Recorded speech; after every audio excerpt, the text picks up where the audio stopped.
Okay, thank you. LAO? We do have a couple of concerns with this proposal. The first is that the administration hasn't provided a plan for how it will assess whether the program is achieving its intended outcomes. For example, it's unclear how the state will determine whether the grants are really improving positive outcomes with the targeted populations. Without such a plan, it's going to be difficult for the legislature to hold the grant recipients accountable for producing the desired outcomes for the program.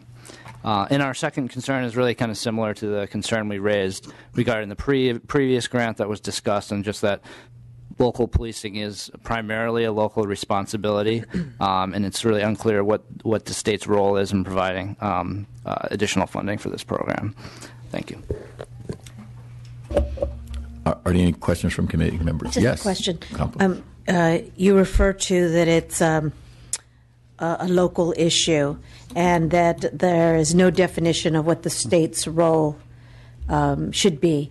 So if we define what the state's role is in relationship to these fundings, would there be a different outcome, or would you take that into consideration if we defined something on how the role, the definition of what the state should play in relationship to these funding mechanisms to local entities? Yeah, I think that's what we're kind of looking for is, in terms of this proposal, is really in a clearly articulated state purpose, just because local policing is, historically it has been a local responsibility. The vast majority of funding is at the local level. Local policing is something where the benefits of that are primarily accrued to the local municipalities. And so really it is a bit unclear what the state role is. So that's kind of what we're looking for. So we're not going to be voting on this today. No, so if I could ask the department to go back and kind of define that, how this funding, I guess the definition, because I think that I would like to be able to eliminate that comment that there's no definition on what the state, how they play a role in local government, and so I'd like to remove that particular statement as we move forward in looking at how we allocate funding for local entities. So if we could define what that is, that would be great. And thank you. Okay, and it is really important because I know members of the legislature have had some of their bills vetoed by the governor because he said it was a local responsibility and that we should not be involved in it. So it can be a little confusing when he proposes doing something at a local level. So when is it a local level, when it's not? And you probably can tell from the legislature's standpoint, we're willing to go ahead and move forward with that. But you have to be a little more consistent, I think, in our evaluation. And then the other thing, which I don't think I'll get an answer for, there's this feeling that since we got rid of the $40 million, this may be another attempt at cobbling together another $40 million to do the same thing that was done before. I would ask the new finance guy if that is the case. It's the governor trying to do a fast one, but I don't want to put him on the spot. You can answer me. Nobody's listening, really.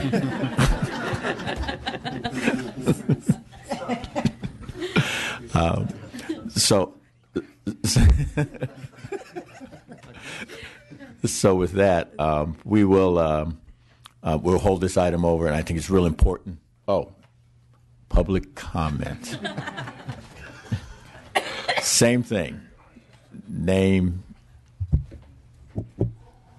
what organization you're with. On behalf of the League of California Cities, in strong support of this measure. If you're interested in supporting community policing, as the League is, we would urge you to support this. And we believe the issues raised by LAO can be worked out. Okay, thank you. Sean Rundle with the California Peace Officers Association, in strong support of the measure. Thank you. Mr. Chair and members, Corey Salzillo on behalf of the California State Sheriff's Association in support. Thank you. Mr. Chair and members, Christopher Castrillo on behalf of the California Academy of Child and Adolescent Psychiatry in support. Thank you.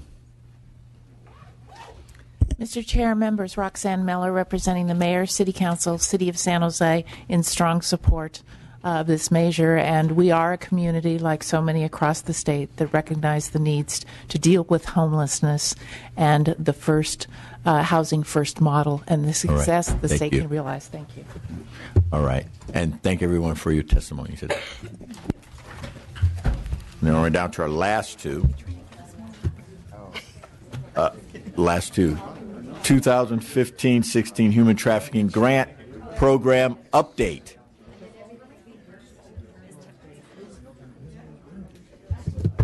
There's a lot of questions. Good to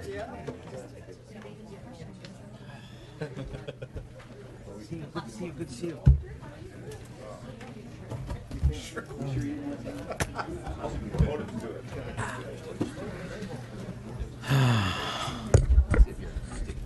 Hello. What? Hi. Oh, sorry.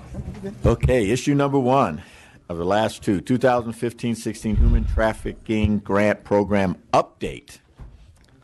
Okay, well, good afternoon, Chair Sawyer and Joan Sawyer and members of the committee. It's great to see you again. As you know, I'm Mark Ghilarducci. I'm Director of the Governor's Office of Emergency Services here in California, and thanks for the opportunity to speak to you today on a couple of agenda items. The first one being the human trafficking item.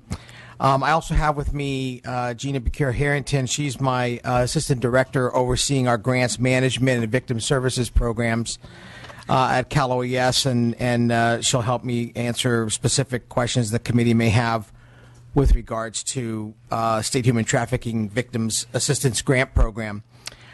First, I just want to take a minute and thank the legislature and certainly the governor for signing the legislation supporting this much-needed program through fiscal year 2015 Budget Act.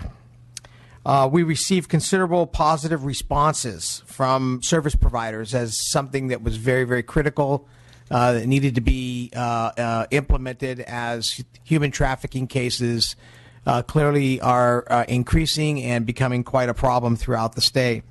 Your committee write-up does a great job listing out all the requirements of the program, so I won't go into that for the sake of brevity now, but we've done a number of things since the approval of the funds. We released the request for proposal to the field in September with a November deadline.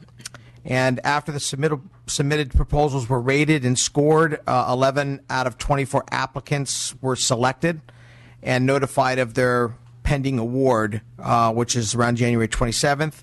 The grant period, which begins April 1st and runs roughly 24 months, will have included documents showing that 11 funded projects with descriptions of the various services that will provide mitigation and response and recovery efforts for victims of human trafficking survivors.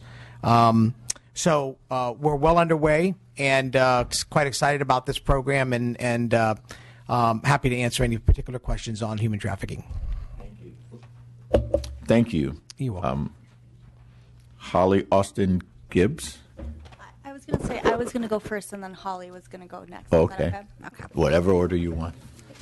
We're all happy here. It's good. Sorry to cut you off, Holly. But so my name is Stephanie Richard. I'm the Policy and Legal Services Director at the Coalition to Abolish Slavery and Trafficking, otherwise known as CAST.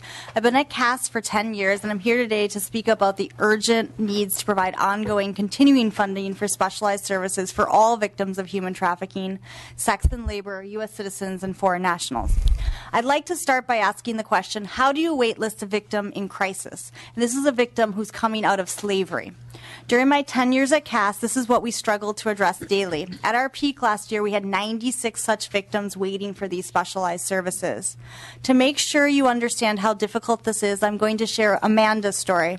I met Amanda 2 weeks ago. She'd fled her trafficker of 12 years, who had first forced her into prostitution and physically abused her almost daily during that time. She'd finally had the courage to flee her trafficker after having given birth to twins, a boy and a girl. When I met her, they were 6 months old, and she'd been living in a homeless shelter for 5 months. She's currently on CAST waitlist for our specialized services.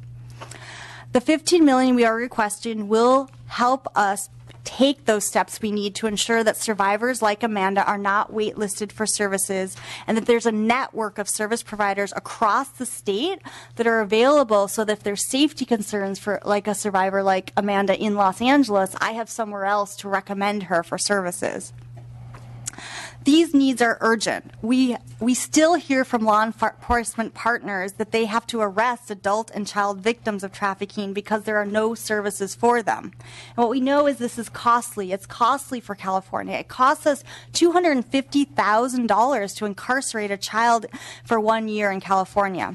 Now, by CAS estimates, it costs us between $19,000 and $25,000 to provide comprehensive wraparound services for survivors, which includes case management, shelter, and legal services.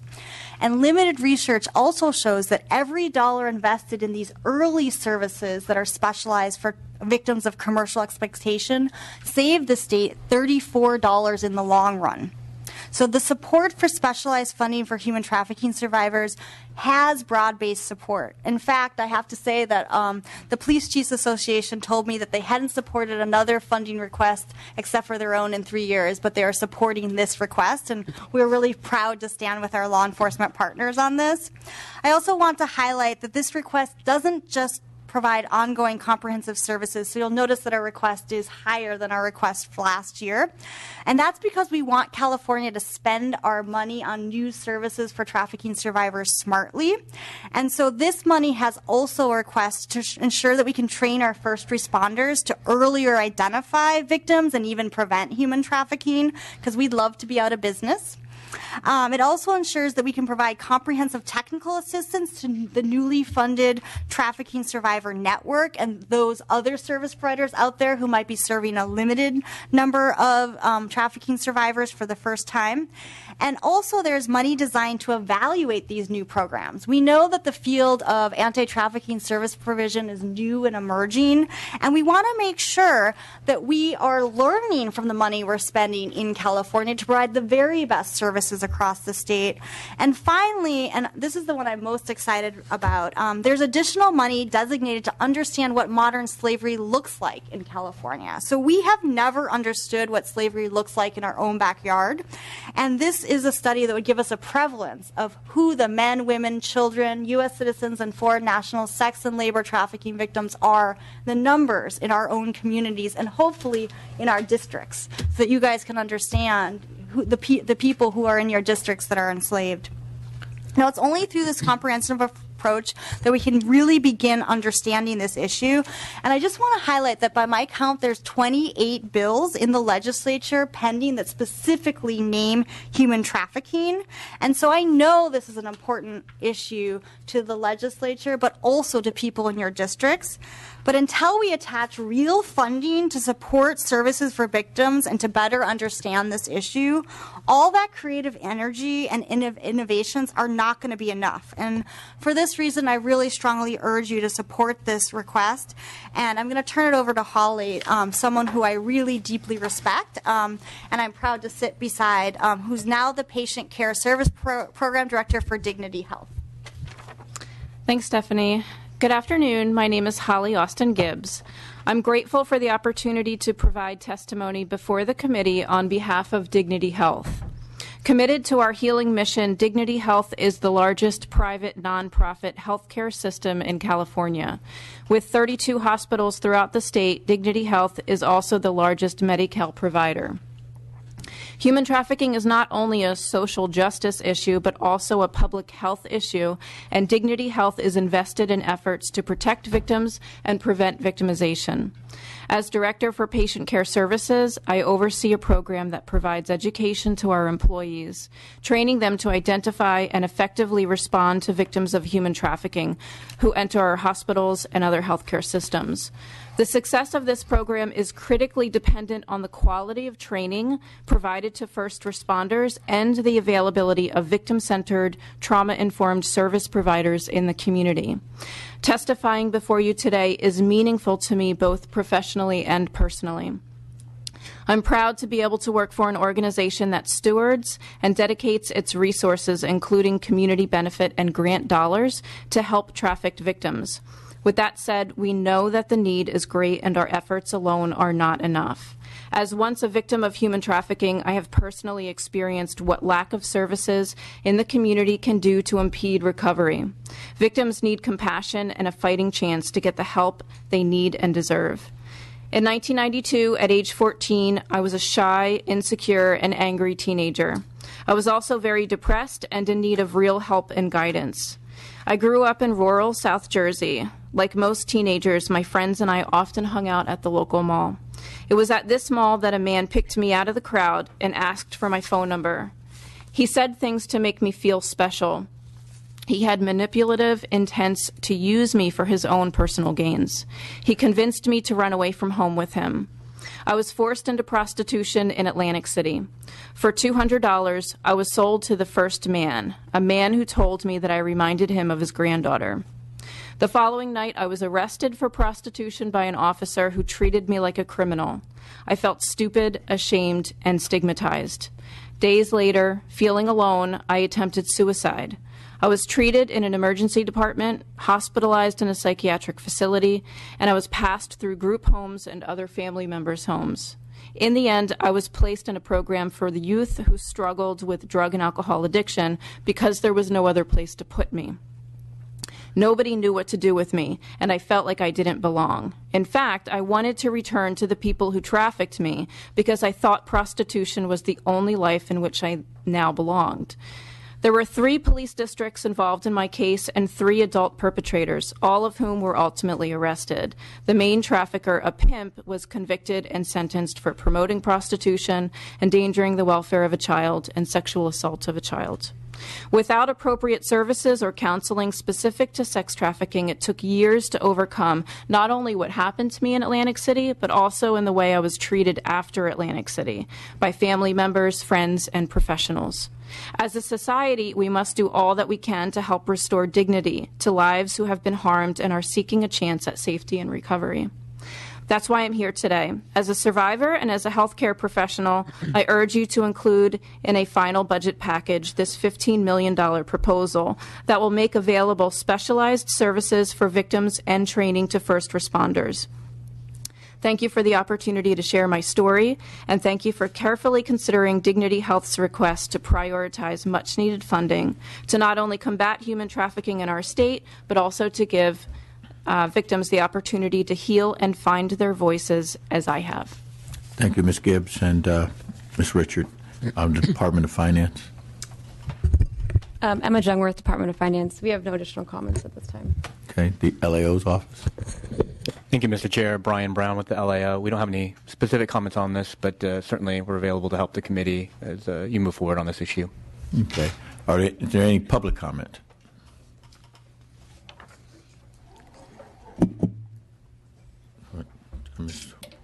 Good afternoon, Mr. Chair and members. Elizabeth Espinosa here on behalf of the Los Angeles County Board of Supervisors. We want to support the request being made by CAS today and urge your consideration of this supplemental funding that will very much help victims in our community. Thank you. Robert Sumner here on behalf of Attorney General Kamala Harris in support of NGOs like CAST. Kim Lewis with the California Coalition for Youth. Sorry, my voice is a little out. I want to support the ask and just let you know we're still working with sponsors on ensuring that an issue for homeless youth providers are worked out around the definition of a human trafficking caseworker so that more runaway and homeless youth providers are eligible for this funding. Thank you. Thank you. Roxanne Miller, representing Mayor, City Council, City of San Jose. We are part of a major human trafficking task force in Santa Clara County. We know these efforts work. We ask for your support. Thank you. I know I went kind of quick. I didn't give the committee members an opportunity to ask any questions. I don't want to ask any questions. I also want to support the recommendation. Yes, and I want to thank you for your touching testimony, and we will pick this up again, and I'm pretty confident that this will go through. So thank you for your testimony today. Thank you. All right. And then issue number 2 in our last issue, emergency operations and critical infrastructure support. Great. OES, Department of Finance, and LAO.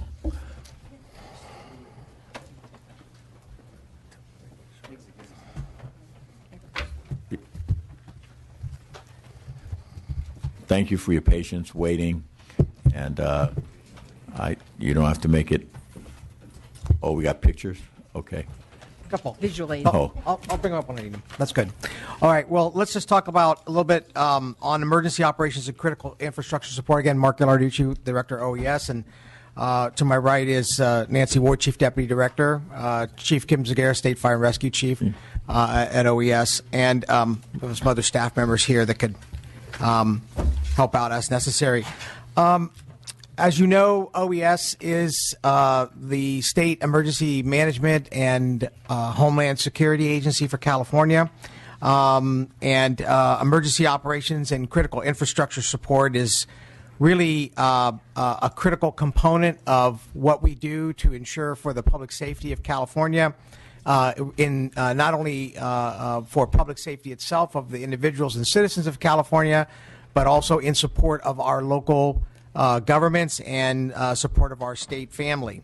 In an effort to build this realization, our vision of building a safer, more resilient California, leveraging effective partnerships, developing our workforce and enhancing our technology, and maintaining that culture of continuous improvement. We've been working on a series since the last few years of metrics and continual operational improvements to come to a point where I felt comfortable as the director being able to, instead of trickling in different kinds of requests over a period of time, to bring a comprehensive proposal forward to you for consideration to be able to meet the needs and fill the gaps that we have throughout the state. We also note, and I want to note with you that we know that by 2025 there's a projected population of 40 million people in California. We've had a tremendous increase in of response operations and requirements of OES over the last 4 years. If I could just stand up and give you some examples.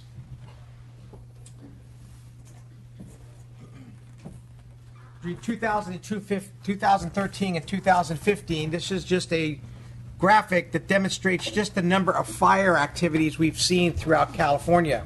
Of these fire activities, many have resulted in structural loss, loss of homes, loss of businesses. In fact, last summer alone, we had one of the worst fire seasons in California history, where we lost over 27 homes and businesses. Within California, we had fatalities, and we are still in the recovery process. There's a series of cascading impacts after one of these events that it doesn't end when you stop the emergency response. When we talk about long-term recovery, getting our communities that you serve back up operational, getting the tax base in place, getting communities rebuilt, those are the long-term aspects, getting people's lives back in order where people live, go to church, our local communities, and getting that economic movement for those communities back online. The issue with this, though, is not just that we have a fire-prone state. Climate change, the increase in drought, the fourth year now going into the fifth year of drought, even though we've had a little bit of a wet winter, we will still be in drought conditions, have resulted in catastrophic fire conditions. With an increase in population and more people at risk from these natural hazards like fire, have resulted in just a tremendous workload and a requirement for us to continue to evolve as an emergency services organization within California. Now, fire is not the only thing that we've been dealing with over the last number of years. This is a graphic that depicts a number of events that OES deals with. You see from 2013 up to 2016, just the increase in the drought is one issue that we've been dealing with. But we've had an increase in our victim services. Some of what you just heard testified prior to this testimony, and being able to provide those services in a wide variety of need. Our work on climate, the recovery operations from the Napa earthquake, all of the fires. We've had several floods in California from microbursts that have resulted in problems. Now a tree mortality resulting in really catastrophic fire conditions with over 90 million trees that have died as a result of the drought, and on and on. OES is sort of this coordinating place where all of these events come forward. Earthquake, hazardous materials, fires, homeland security. We're seeing a threat stream now changed from the once large Al-Qaeda style threats for the state to much more individual homegrown violent extremism like we saw in San Bernardino. Much harder to detect, much harder to deter. Requires far more effort and resources to be able to ascertain that, detect and deter and mitigate.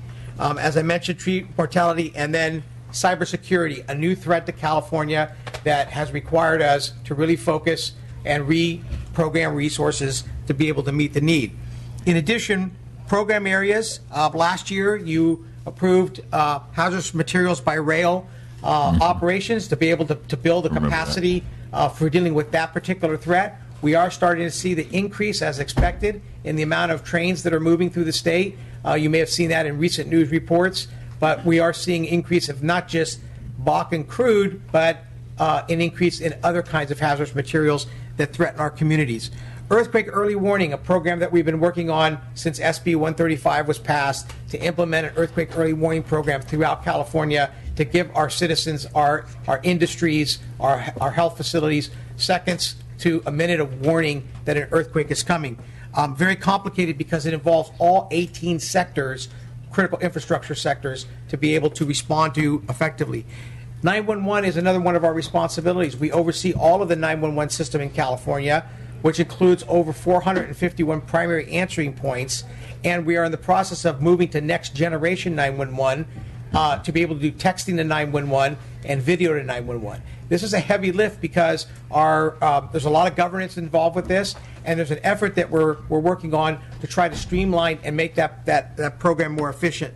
I mentioned the cybersecurity. This last a few months ago, the governor did an executive order establishing the California Cybersecurity Integration Center, which is pulling together. It's a fusion center of cyber capability so that we can start to buy down and address the risk that we're seeing and the threats we're seeing from cyber attacks. Our disaster recovery framework. How do we deal with all the recovery aspects and the multitude of cascading impacts from earthquakes, fires, floods, technological disasters?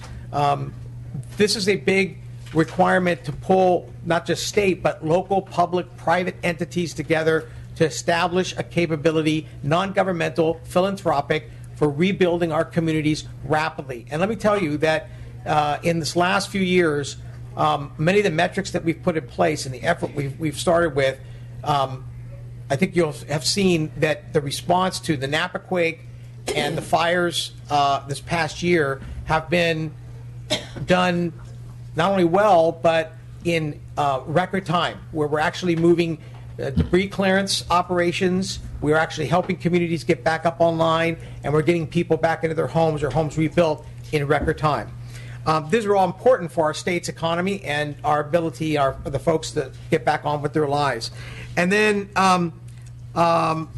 this other issue of increase in security. We've had more major events happening in California, notwithstanding San Bernardino, but there's a lot of events that take place that they don't even come in the news. But I do know you noticed that in the last few months there's been a number of arrests that have been made of individuals planning terrorist attacks in California, and we've been very, very much involved in those to be able to identify and work with our state and federal law enforcement partners to be able to interdict. Plus, we had one of the largest events in the country, the Super Bowl, that happened in Seven-Member Campos' area, where we had multiple jurisdictions in the agency required all that coordination from a security and emergency management perspective. And I'm pretty happy to report, outside of a few things, it really went off without a hitch. All of this can't happen without adequate resources and the ability to respond effectively and in a timely way. And I think that the efforts that we've put forth to get us to this point where we've been able to, and I feel comfortable coming to ask for additional resources to meet the needs that will take us into the next 10 years is what we're about with this particular proposal. So with that, I just wanted to thank you for the opportunity and let you know that look forward to working with you as we continue on this particular process of building out this capability. I'm happy to answer any questions. Okay. Department of Finance.